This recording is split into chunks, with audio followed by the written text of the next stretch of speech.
ये लो माँ जी, शिकंजी P low, इससे आपको आराम मिलेगा। चंपा बहू, बाहर इतनी गर्मी है कि बस पूछो मत, प्यास से हलक सूख गया था। अच्छा किया कि तूने शिकंजी बना दी, इसमें थोड़ा बर्फ और डाल दे। चंपा शिकंजी में थोड़ा बर्फ और डाल देती है और तारा को दे देती है। झोले में से सब्जियां खाली कर ले, गर्मी के कारण बाजार सूना पड़ा था, बड़ी मुश्किल से ये सब्जियां मिली हैं। गर्मी के कारण ये भी सूख गई हैं। वो तो अच्छा था कि बाजार में तरबूज मिल गया, इसे ठंडे पानी में रख दे, जब तेरे बाबूजी और उमेश खेत से आएंगे तब हम सब मिलकर तरबूज खाएंगे। हाँ माँ जी, गर्मियों में तरबूज बहुत अच्छा फल माना जाता है, इसे खाने से शरीर में पानी की मात्रा बनी रहती है। चंपा बहू, ये कूलर हवा क्यों नहीं दे रहा, कहीं इसमें पानी तो खत्म नहीं हो गया। अभी देखती हूँ माँ जी। चंपा ने देखा तो कूलर में सच में पानी खत्म हो गया था। चंपा ने कूलर में पानी डाल दिया, जिसके बाद कूलर ठंडी ठंडी हवाएं देने लगा। गर्मी के मारे दोनों सास बहू की हालत खराब थी। चंपा और तारा जमीन की ठंडक पाने के लिए जमीन पर बैठकर खाना खाती और जमीन पर ही सोती थी। चंपा रोज घर को गोबर से लीपती थी, जिसके कारण घर काफी ठंडा रहता था। इसी ठंडक को पाने के लिए दोनों जमीन पर बैठकर सारे काम करती, जैसे सब्जी काटना, खाना खाना, बालों में कंघी करना। एक दिन चंपा अपने बालों को जोर जोर से खुजा रही थी। तारा का भी यही हाल था। गर्मी के कारण दोनों के बाल बहुत ज्यादा टूटने लगे थे। पूरे घर में चंपा और तारा के बाल टूटकर बिखरे रहते। दोनों के पति ने ये नजारा देखा तो उनसे पूछे बिना रहा न गया। अरे क्या बात है चंपा, बार बार अपने सर को क्यों खुजा रही हो? और माँ तुम भी, क्या हो गया तुम दोनों को? तुम दोनों के बाल इतने झड़ क्यों रहे? अरे क्या बताऊं बेटा, सर में बड़ी खुजली हो रही है, ना जाने क्या हो गया है सर में, लगता है हम दोनों गंजी हो जाएंगी। माँ तुम दोनों के बाल बहुत लंबे और घने, कहीं गर्मी की वजह से इनमें खुजली तो नहीं हो रही है? जिस तरह गर्मियों में हमारे शरीर में पसीना आता है, उसी तरह हमारे सिर से भी पसीना आता है। अरे मुझे तो लगता है कि इन दोनों सास बहू के सर में जुएं पड़ गई हैं, इसलिए दोनों हमेशा सर खुजाती रहती है। इन दोनों से दूर रहना बेटा, नहीं तो ये हमारे सिर में भी जुएं पड़वा देंगी। अपने अपने पतियों की बात सुनकर चंपा और तारा उदास हो जाती हैं। दोनों ने मिलकर खाना बनाया और रात में पूरा परिवार जब खाना खाकर सोने लगा तब उमेश और महेंद्र अपनी अपनी पत्नियों से अलग सोने लगे। ये क्या, आप बाबूजी के साथ जमीन पर क्यों सो रहे हैं? क्योंकि तुम्हारे सर में तो जुएं और मुझे अपने बालों में जुओं की खेती नहीं करनी है। तुम भी सुन लो तारा, जब तक तुम्हारे सर के जुएं खत्म नहीं हो जाते मैं उमेश के साथ जमीन पर ही सोऊंगा। हाँ।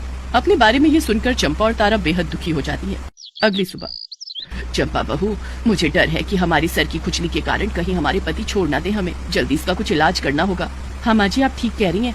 तभी चंपा और तारा से मिलने पड़ोस की सोना चाची आती हैं। अरे क्या बातें हो रही हैं दोनों सास बहू में?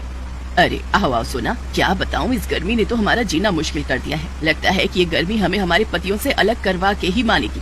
अरे ऐसा क्यों कह रही हो तारा? ठीक ही कह रही हूँ, गर्मी के कारण हमारे सर में हमेशा खुजली होती रहती है। हमारे पतियों का कहना है कि हमारे सिर में जुएं हो गई हैं। हमें तो लगता है कि अगर हमने जल्दी ही खुजली का इलाज नहीं किया तो वे दोनों हमें घर से निकाल देंगे। इस गर्मी का इलाज तो तुम्हारे पास है।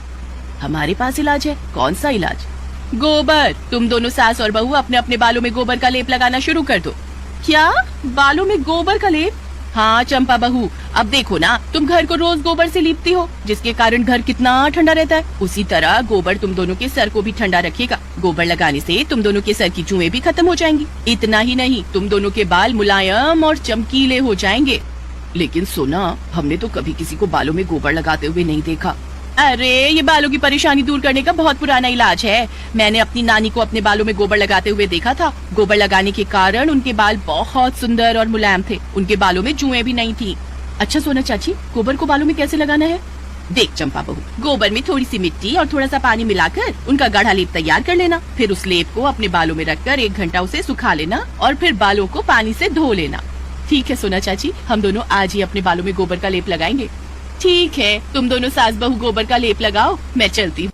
सोना चाची के जाने के बाद चंपा और तारा दोनों सास बहू ने एक दूसरे की तरफ देखा। चल बहू, शुरू हो जा। हाँ माँ जी, मैं सब समझ गई, आप थोड़ी देर रुकिए, मैं अभी गोबर का लेप तैयार करके लाती हूँ। चंपा पड़ोस के घरों से जहाँ गाय थी वहाँ से ढेर सारा गोबर लेकर आती है। फिर वो नदी के पास जाती है और किनारे से थोड़ी मिट्टी ले आती है। अब गोबर, मिट्टी और पानी मिलाकर उसे अच्छी तरह फेंट कर एक गाढ़ा लेप तैयार करती है। थोड़ी देर के बाद, माँ जी गोबर का लेप तैयार हो गया है। ठीक है, उसे जल्दी से मेरे बालों में लगा दे। ठीक है माँ जी, उसके बाद आप मेरे बालों में गोबर का लेप लगा देना। तारा और चंपा दोनों घर के आंगन में बैठ जाती हैं और दोनों सास बहू एक दूसरे के बालों में गोबर का लेप लगाती हैं। चंपा बहू, अब इस लेप को हमें 1 घंटा तक बालों में ही रखना पड़ेगा। हाँ माँ जी, लेकिन हमारे सिर से कितनी गंदी बदबू आ रही है, सहा नहीं जा रहा। बदबू तो आ रही है चंपा, लेकिन इस लेप से हमारे सर की खुजली ठीक हो जाएगी और गर्मी से हमारे बालों को राहत मिलेगी। लेकिन माँ जी, मुझे डर है कि कहीं इस गोबर के लेप की बदबू बाल धोने के बाद भी न रह जाए। अगर ऐसा हो गया तो हम दोनों के पति हमें जरूर घर से बाहर कर देंगे। दोनों सास बहू बात ही कर रही थी कि दोनों के पति उमेश और महेंद्र खेत से लौट कर आ जाते हैं। अरे चंपा बहू, हमारा खाना लगा दो। जी बाबूजी, अभी लगाती हूँ। लेकिन तभी उमेश और महेंद्र की नजर चंपा और तारा के बालों पर गई। ये तुम दोनों ने अपने बालों में क्या लगाया है? ये तो गोबर की तरह लग रहा है। अरे इनके पास से कितनी बदबू आ रही है। हम दोनों ने अपने अपने बालों में गोबर का लेप लगाया है। क्या गोबर का लेप? तुम दोनों का दिमाग घास चरने गया है क्या? गोबर घर लीपने के लिए होता है, बालों में लगाने के लिए नहीं। आप दोनों को पता है गोबर लगाने से आपके बालों से कितनी बदबू आ रही है? आखिर आप दोनों ये बदबू बर्दाश्त कैसे कर रही हो?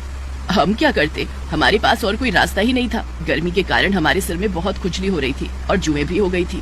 तो बालों में गोबर लगाने की सलाह किसने दी? सोना चाची ने। उन्होंने बताया कि गोबर के लेप से जिस तरह घर ठंडा रहता है उसी तरह हमारे सिर भी ठंडे रहेंगे और बालों में खुजली नहीं होगी, न जुएं होगी, बाल सुंदर और मुलायम हो जाएंगे।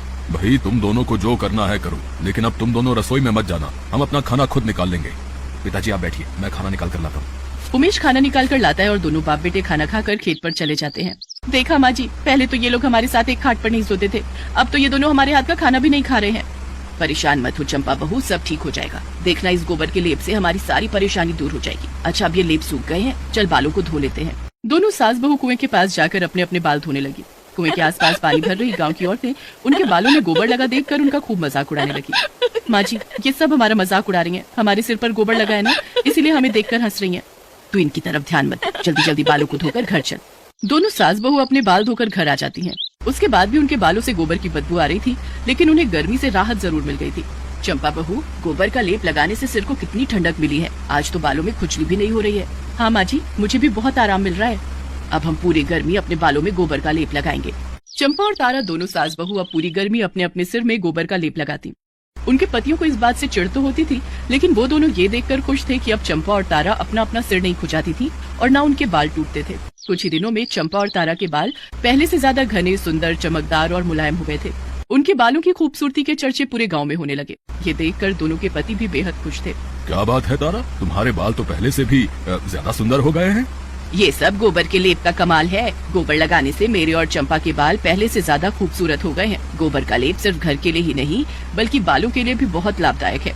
ठीक है तारा, अगर ये सब गोबर का कमाल है तो तुम दोनों सास बहू अपने अपने बालों में गोबर का लेप ही लगाया करो, ठीक है?